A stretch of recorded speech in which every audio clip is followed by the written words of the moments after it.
All right, what's up, guys? So we're gonna do a little real quick update, quick and dirty. So I did a couple more things. I added the vacuum line for the blow-off valve. I put the coil packs back on. I put the Microsquirt wire harness on. That was literally like maybe 10 minutes. I just shoved it through the hole and wired everything up, plugged everything in. I just don't have the injectors plugged in.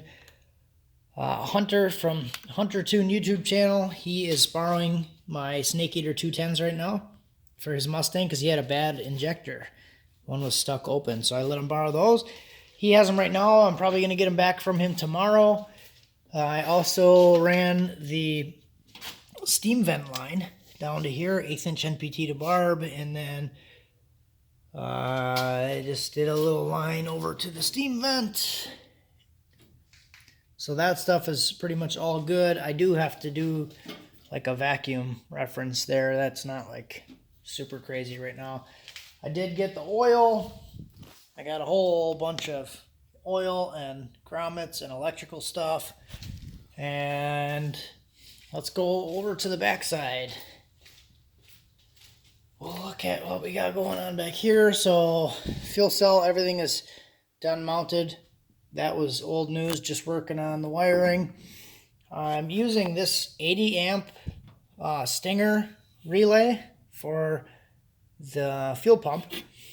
And that thing already works. I did test it. Everything is good there. So I just have the two small lines of ground and then fuel pump coming from the computer. And I do have a battery box on the way. And I bought this battery today.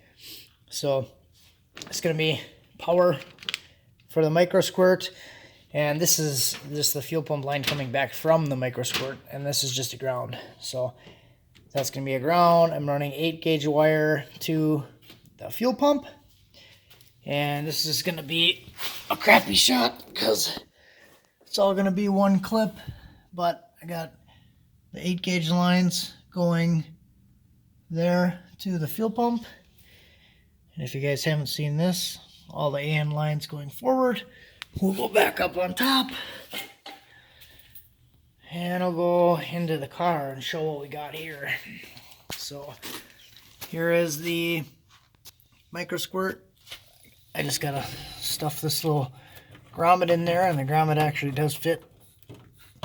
I did test it, so grommet fits. And I just honestly, guys, right now use some zip ties. So we got zip tie here, and then 2 zip ties holding it up onto the cage. And I took the fuse box and the Microsquirt computer, and I just zip tied the little holes together like that. So that's perfect. Those things are nice and together, and you can't see any other wiring coming apart. I left the little it's like 2.5 or 3.5 millimeter jack coming out.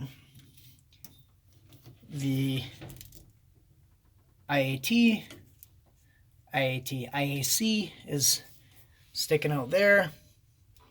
Everything looks great, but these wires are coming back. The tape, I'm going to replace the tape with like some little like screw-in rubber clip things, but just kind of mocking it up for now. So we got all the wires coming back. That should be fine.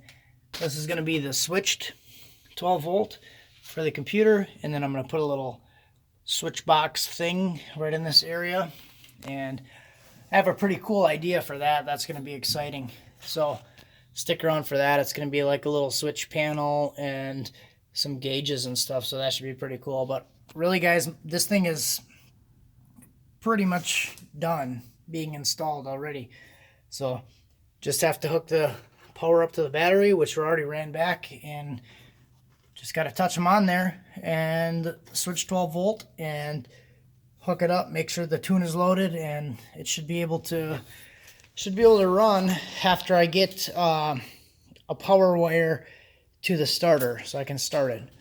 So that's where we're at. It's coming along pretty quickly.